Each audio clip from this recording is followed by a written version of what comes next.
Hello guys, கர்த்தருக்கு ஸ்தோத்திரம். இது நம்மளோட ஃபர்ஸ்ட் வீடியோ. இதில் நம்ம என்ன பார்க்கலாம் அப்படின்னா, ஃபர்ஸ்ட் நம்ம சேனலோட நேம் பற்றி நான் எக்ஸ்பிளைன் பண்ணிடுறேன்.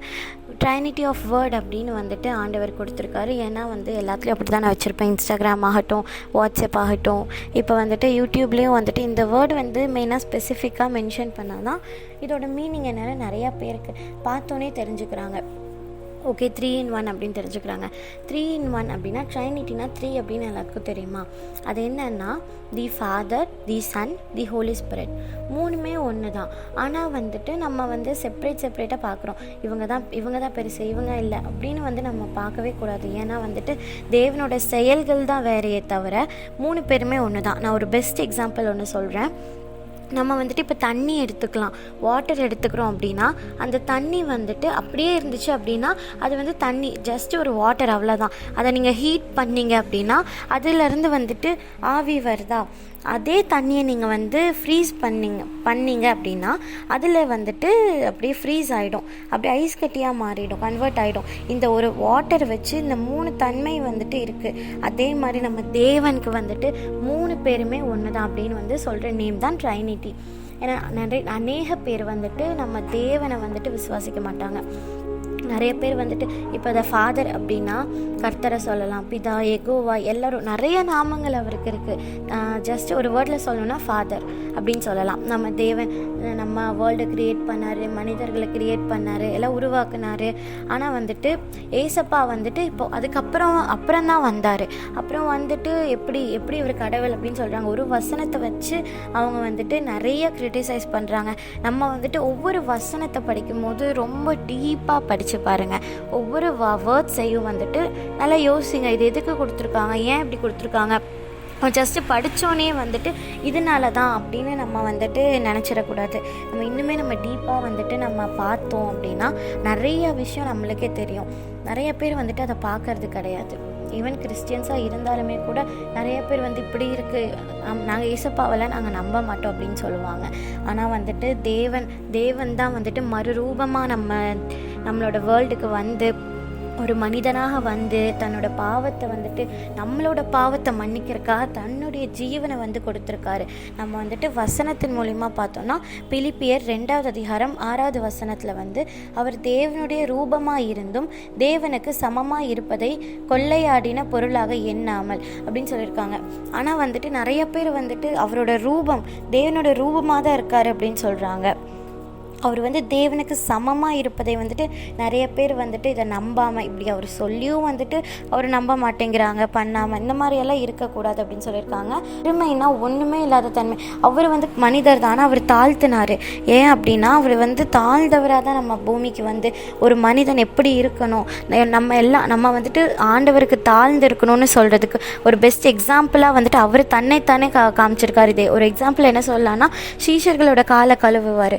ஏன்னா அப்போ கேட்கும் போது நீங்கள் எதுக்கு என் காலை கழுவுறீங்க அப்படின்னு பேதுரு கேட்கும் போது தான் சொல்லுவார், நான் என்ன பண்ணுறனோ நீங்கள் அதே மாதிரி நீங்கள் பண்ணுங்கள், நீங்கள் தாழ்மையுள்ளவர்களாக இருங்க அப்படின்னு. ஆனால் தேவன் பரலோகத்துக்கு திரும்ப எடுக்கப்பட்டதுக்கப்புறம் தேவன் திரும்ப நம்மளோட வருகை அப்போ ராஜாவாக வருவார், சேனைகளின் கர்த்தராக வருவாருன்னு வசனம் சொல்லுது. அதனால் நம்ம அவர் நம்மளுக்கு ஒரு எக்ஸாம்பிள் சொல்லியிருக்காரு. அதே மாதிரி நம்ம ஒரு எக்ஸாம்பிளோட அதை ஃபாலோ பண்ணி நம்ம நம்ம லைஃப்பை நடத்துக்கணும் அப்படின்ட்டு சொல்லியிருக்காங்க. அப்புறம் பார்த்தோம்னா யோவான் 17:17 என்ன அப்படின்னா, நம்ம ஃபைனலாக அதோட எக்ஸ்ப்ளனேஷன் பார்க்கலாம். அடுத்தது யோவான் 1:14 நம்ம பார்த்தோம் அப்படின்னா, அந்த வார்த்தை மாம்சமாகி கிருபையினாலும் சத்தியத்தினாலும் நிறைந்தவராய் நமக்குள்ளே வாசம் பண்ணினார், அவருடைய மகிமையை கண்டோம், அது பிதாவுக்கு ஒரே பேரானவருடைய மகிமைக்கு ஏற்ற மகிமையாகவே இருக்கிறது. அவரோட மகிமை என்னன்னா, தேவன் கர்த்தருக்கு ஒரு மகிமை இருக்குது, அதே மகிமை ஏசப்பாக்கும் இருக்குன்னு ஈக்குவலாக சொல்லியிருக்காரு, தேவனே சொல்லியிருக்காரு. அப்படி நம்ம பார்த்தோம் அப்படின்னா அநேக பேர் அந்த மகிமையை விசுவாசிக்க மாட்டேங்கிறாங்க. அவர் எப்படின்னா, மகிமை தேவனாகிய மகிமை பரலோகத்தில் விட்டு வந்தார் அப்படின்னு இல்லை, தெய்வீக தன்மையோடு தான் வந்தார், அதே மாதிரி மனுஷ தன்மையோடையும் வந்தார் அப்படிங்கிறது தான் வந்துட்டு இந்த வசனம். அதே மாதிரி 1 தீமோத்தேயு 1:16 இதை தான் சொல்லியிருக்காங்க. மனித தன்மையாக அவர் வந்தார், எல்லாமே நம்மளுக்காக செஞ்சார். நம்மளுக்கு ஒரு எக்ஸாம்பிளாக இது எல்லாமே நம்ம எடுத்துக்கணும்.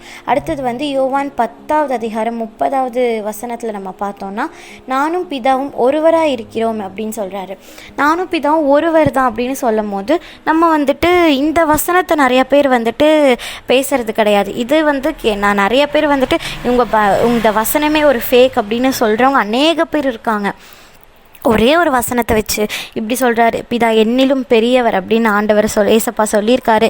இதை வச்சு நிறைய பேர் பேசியிருக்காங்க. நம்ம காதால் நம்ம கேட்டிருக்கோமா? ஆனால் அதை இன்னுமே நம்ம இன்னும் நோட் பண்ணுங்கள். இன்னும் இந்த வசனத்தில் என்ன சொல்கிறாங்க நீங்கள் நோட் பண்ணி பார்த்தீங்கன்னா அதுக்கான மீனிங்கும் புரியும்.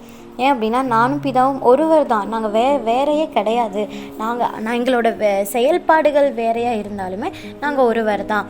இப்போ அந்த தண்ணியை நம்ம அப்படியே குடித்தாலும் அது தண்ணி தான், நம்ம ஹீட் பண்ணி குடித்தாலும் அது தண்ணி தான். ஆனால் அது ஹீட்டாக இருக்குது, இது நார்மல் வாட்டராக இருக்குது. அவ்வளோதாங்க டிஃப்ரென்ஸ். இவ்வளோ தான் நம்ம புரிஞ்சுக்கணும். அடுத்தது யோவான் 10:27 பார்த்தோன்னா, என் ஆடுகள் என் சத்தத்துக்கு செவி கொடுக்கிறது, நான் அவைகளை அறிந்திருக்கிறேன், அவைகள் எனக்கு பின் செல்லுகிறது அப்படின்னு சொல்லியிருக்காரு. என் ஆடுகளை நான் கவனிச்சிட்ருக்கேன். அவர் நம்ம எல்லாத்தையும் கவனிச்சிட்ருக்காரு. நம்ம இருதயத்துக்குள்ளே என்ன நினச்சிட்ருக்கோம் அது முதல் கொண்டு தேவனுக்கு கண்டிப்பாக தெரியும். நம்ம என்ன பண்ணுறோம், என்ன பண்ணிகிட்ருக்கோம், என்ன நினைக்கிறோம், எதை குறித்து கவலைப்படுறோம், எல்லாவற்றையும் தேவன் அறிந்திருக்காரு. அவரை சொல்கிற மாதிரி ஆடுகளுக்கு சத்தத்துக்கு செவி கொடுக்கிறது. ஆடுகள் அப்படின்னா நம்ம தான். நம்ம ஆண்டவரோட சத்தத்துக்கு செவி கொடுக்குறோம். ஆனாலுமே நம்மக்கிட்ட எல்லாமே பர்ஃபெக்டாக இருக்குமான்னா கிடையாது.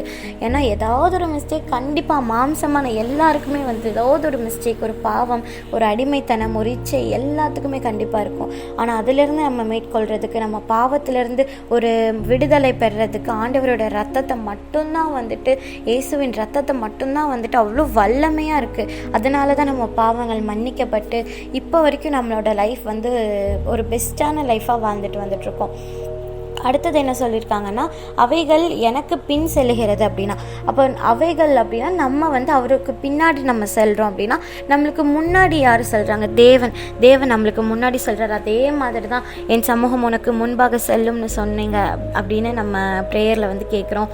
அதே மாதிரி தேவன் நம்மளுக்கு முன்னாடி தான் இருக்கார், நம்மளுக்கு பின்னாடி இல்லை, முன்னாடி. தேவன் நம்மளுக்கு முன்னாடி நம்ம வச்சுருக்கணும். எப்போவுமே கர்த்தரை நம்மளுக்கு முன்னாடி வச்சுட்டா நம்மளுக்கு வர பிரச்சனையாகட்டும், நம்ம போகிற பாதைகள், அந்த பாதைகள் நேர் வழியாக இருக்கும், பர்ஃபெக்டாக இருக்கும். நம்ம வழி மாறி போயிடாத படிக்கு தேவன் நம்மளுக்கு முன்னாடி போவார். நம்ம அவர் கையை பிடிச்சிட்டு நடக்கும் போது நம்ம எப்போ வேணால் அவர் கையை விட்டுருவோம். அதனால் நம்ம தேவன் நம்ம கையை பிடிச்சிட்டு நடக்கணும் அப்படின்னு கேளுங்க.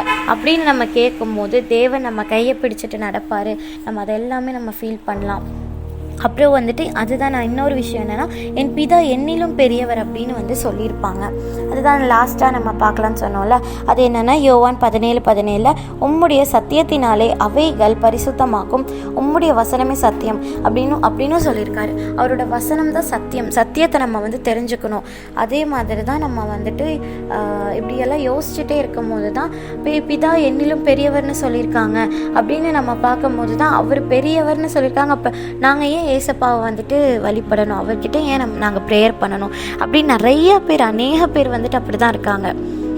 அது இன்னுமே நம்ம ஆழமாக நம்ம படித்தோம் அப்படின்னா, தகப்பன் நம்மளோட தேவன் என்ன சொல்லியிருக்காரு அப்படின்னா, திரும்ப நம்ம எல்லாமே நம்ம சாக்ரிஃபைஸ் பண்ணியிருக்காரு, ஆண்டவர் பண்ணியிருக்காரு.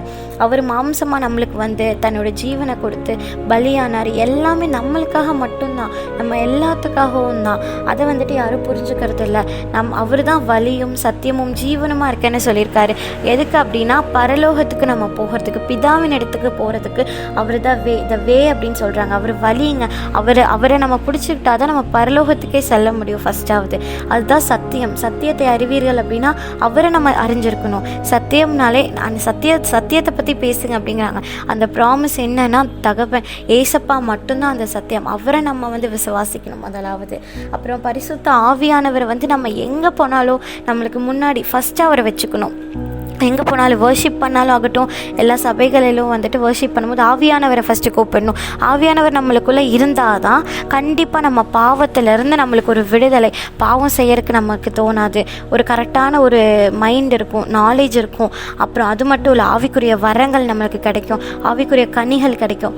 இது எல்லாமே ஒரு ஆவியானவர் வந்துட்டு நம்மளுக்குள்ளே செயல்பட்டு இருக்கும் போது தான் நம்மளோட லைஃப் ஆண்டவரோடு செயல்படும். அதனால் நம்மளுக்கு வந்துட்டு 3 பேருமே தேவை. இவங்க தேவை இவங்க தேவையில்லைன்னு கிடையாது. 3 பேருமே தேவை தான். ஆண்டவர் இயேசுவோட நாமத்தினால நம்ம கேட்கணும். எதை கேட்டாலும் நம்ம தேவனோட நாமத்தினால கேட்கும் போது நம்மளுக்கு அது கண்டிப்பாக ஆண்டவர் கொடுப்பார். எந்த ஒரு மாற்றமும் இல்லை அதில். அதுதான் வந்துட்டு நம்ம அந்த வசனத்தை பார்க்கும்போது தேவன் என்னை விட பெரியவர் அப்படின்னா அவர் பரலோகத்திலிருந்து இறங்கி பூமியில் இருந்திருக்காரு. பூமியில் மனிதனாக அந்த ரூபமாக அவர் இருக்கும் போது தேவ மகிமையோடு தான் இருந்தார். அவருக்கு இருந்த மகிமை இவருக்கு இருக்குது. ஆனாலுமே அவர் அந்த நிலையை தான் குறித்து சொல்லியிருக்காரு. இந்த மாதிரி என் தேவன் என்னிலும் பெரியவர் அப்படின்னா அவர் பரலோகத்தில் இருக்கார், பரலோகத்தில் பெரியவராக இருக்கார். நான் இங்கே பூமியில் மாம்சத்தின் படி நான் இந்த மனிதர்களுக்காக, நம்மளுக்காக, பாவத்துக்காக, மன்னிக்கிறதுக்காக அவர் நம்மளுக்காக ரத்தம் சிந்தருக்கு இறங்கி வந்திருக்காரு. நம்ம பூமிக்கு அவரோட முதலாவது வருகை அது. மனித ரூபமாக பிறந்து அவர் நம்மளோட ஈக்குவலான லைஃப் அவர் வாழும் போது தான் என்னிலும் தேவன் பெரியவர்னு சொல்கிறாரு. ஆனால் அந்த விஷயத்தில் அவர் தாழ்த்தி சொன்னார். ஆனால் அதுக்கப்புறம் நம்ம தேவன் போனதுக்கப்புறம், பரலோகத்துக்கு திரும்ப ஏறி போனதுக்கப்புறம் அவர் ஒரு ராஜாவாக சிங்காசனத்தில் வீற்றிருக்காரு. வானத்துக்கும் பூமிக்கும் ஆண்டவர்னு சொல்கிறாரு. புதிய ஏற்பாடில் படித்து பாருங்கள், அவ்வளோ வார்த்தைகள் ஆனால் அது நிறைய பேருக்கு புரிஞ்சுக்கிறதுக்கு ரொம்ப கஷ்டமாக இருக்குன்னு அதை ஒரு பெரிய விஷயமா அவங்க நினச்சிக்கிறது இல்லை. அது நம்மளுக்கு வேண்டாம், நம்ம பழைய ஏற்பாடின் படியே போயிடலாம், நம்ம யெகோவாவை மட்டும் வச்சுக்கலாம், கர்த்தரை மட்டும் வச்சுக்கலாம் அப்படின்னம்னா அது கண்டிப்பாக ஒரு கரெக்டான ஒரு லைஃப் இருக்காது. தேவன் 3மே ஒன்று தானே சொல்லியிருக்காரு. அதனால தான் அந்த வேர்டு ட்ரைனிட்டிங்கிறது நான் எல்லா இடத்துலையும் யூஸ் பண்ணுறேன். நீங்களும் விசுவாசம் உள்ள சந்ததியாக இருக்கணும். ஃபஸ்ட்டு விசுவாசித்தா தான் நம்ம வீட்டில் எல்லாருமே ரட்சிக்கப்படுவாங்க. ஆனால் நம்ம அநேக பேர் இன்னும் நிறைய விஷயம், ஆண்டவர் கூட எப்படி பேசணும், ஆண்டவர் எப்படி நம்ம கூட பேசுவார், எப்படி அவர் கூட நடக்கணும். ஏனோக்கு ஆண்டவர் கூட நடந்தார், அவர் பரலோகத்துக்கு அப்படியே எடுத்துக்கொள்ளப்பட்டார். அதே மாதிரி நம்மளும் ஆசைப்படணும், தீர்க்க தரிசனம் சொல்கிறக்கு ஆசைப்படணும், சத்தியத்தை தெரிஞ்சுக்கணும், சத்தியத்தை குறித்து பேசணும். நம்ம வெளிப்படையாக எல்லாமே பேசிட்டோம்னா எதிர்ப்புகள் நிறையா வருது. அதெல்லாம் நீங்கள் யோசிக்காதீங்க. தேவன் என்ன சொல்கிறாரு, நீங்கள் ப்ரேயர் எங்கே போனாலும் ப்ரேயர் பண்ணிட்டு போங்க. இப்போ எங்கேயாவது நம்ம வெளியே போகிறோம், ஆண்டவரை கூட்டிகிட்டு போங்க. ஒரு ட்ரெஸ் வாங்க போகிறோம், ஆண்டவரை கூட்டிகிட்டு போனோம்னா எல்லாத்தையும் ஒரு பெஸ்ட்டாக அவர் கொடுப்பாரு. நம்மளுக்கு டைமுக்குள்ளே அதை முடிச்சு கொடுப்பாரு. எல்லா காரியத்துக்கும் ஆண்டவரை முன்னாடி வச்சுக்கோங்க, அவரை பிடிச்சிக்கோங்க. அவர் எப்படியெல்லாம் நம்ம கூட பேசுவார், எப்படி ஃபீல் பண்ணலாம், எப்படி அபிஷேகம் பெற்றுக்கொள்ளலாம், இதெல்லாம் நம்ம நெக்ஸ்ட் வீடியோவில் பார்க்கலாம். நம்ம நிறைய பேர் ஷேர் பண்ணுங்கள், நிறைய பேர்த்துக்கு இந்த வீடியோ ஷேர் பண்ணுங்கள். நம்ம ஒரு ஸ்டார்ட் அப் அப்படின்னா இது நாங்கள் குரூப் ஸ்டார்ட் பண்ணோம். ஃபஸ்ட்டு இந்த குரூப் எப்படின்னா, அந்த குரூப் மார்னிங் ப்ரேயர் தனியாக செப்ரேட்டாக இருக்குது, நைட்டு ப்ரேயர் தனியாக இருக்குது. இதில் ஓகே நம்ம இது வழியாக நம்ம சொல்லலாம். மெசேஜ்லேருந்து நாங்கள் ஸ்டார்ட் பண்ணோம், வர்ஷிப் பண்ணோம், மெசேஜ் கொடுத்தோம். எல்லாருமே எல்லோரும் ஒவ்வொரு ரெஸ்பான்சிபிலிட்டிஸ் எடுத்துக்கிட்டாங்க. ஆனால் நம்ம இன்னுமே நம்ம ஜெபிக்கிறதுக்கு ஆத்துமாக்கள் பத்தாது. இந்த கடைசி காலத்தில் நம்ம ஜெபிக்கிறதுக்கு அநேக ஆத்துமாக்கள் கண்டிப்பாக தேவை. அதனால் நான் அந்த லிங்க் ஷேர் பண்ணுறேன். நீங்கள் எல்லாருமே குரூப்பில் ஜாயின் பண்ணுங்கள். எல்லாருமே ப்ரேயர் பண்ணலாம். ஏதாவது டவுட்ஸ் அப்படின்னா நீங்கள் கமெண்டில் சொல்லுங்கள். ஏதாவது ஒரு வசனம் உங்களுக்கு ஏதாவது மைண்டில் வரும்ல, அதை குறித்து நீங்கள் சொல்லுங்கள். எதுவாக இருந்தாலும் நீங்கள் கமெண்டில் சொல்லுங்கள். நம்ம நெக்ஸ்ட் வீடியோவில் பார்க்கலாம். ஷேர் பண்ணி விடுங்க நிறைய பேத்துக்கு. இது நிறைய பேத்துக்கு தெரிஞ்சிருக்கணும். கண்டிப்பாக தெரிஞ்சுக்கல அப்படின்னா கண்டிப்பாக நம்ம தெரிஞ்சுக்கிட்டால் மட்டும்தான் நமக்கு நித்திய ஜீவன் பரலோகத்தில் கிடைக்கும். நம்மளோட பாவத்தை நம்ம அறிக்கை செய்து நம்ம நித்திய ஜீவனை பெறும்போது தான் ஆண்டவர் நம்ம பாவம் இல்லாத சரீரமாக நம்மளது எப்போ இருக்கோ ஆண்டவர் அப்போ டக்குன்னு நம்மளுக்குள்ளே வருவார். நம்ம பாவத்தோடு இருந்தோம்னா பிசாசானவன் சீக்கிரமாக நம்மளுக்குள்ளே வந்துடும். அதனால் நமக்கு அதுக்கு நம்ம இடம் கொடுக்காம தேவனுக்கு இடம் கொடுங்க. இதயத்தில் கொஞ்சமாக, நம்மளோட இதயத்தில் கொஞ்சமாக தான் அவர் ஸ்பேஸ் கேட்குறாரு. அதை நம்ம கொடுத்தோம் அப்படின்னா கண்டிப்பாக நம்மளுக்கு அந்த நித்திய ஜீவன் கிடைக்கும். அதனால் வந்துட்டு நம்ம எல்லாருமே நம்ம ப்ரேயரில் வச்சுக்கலாம்.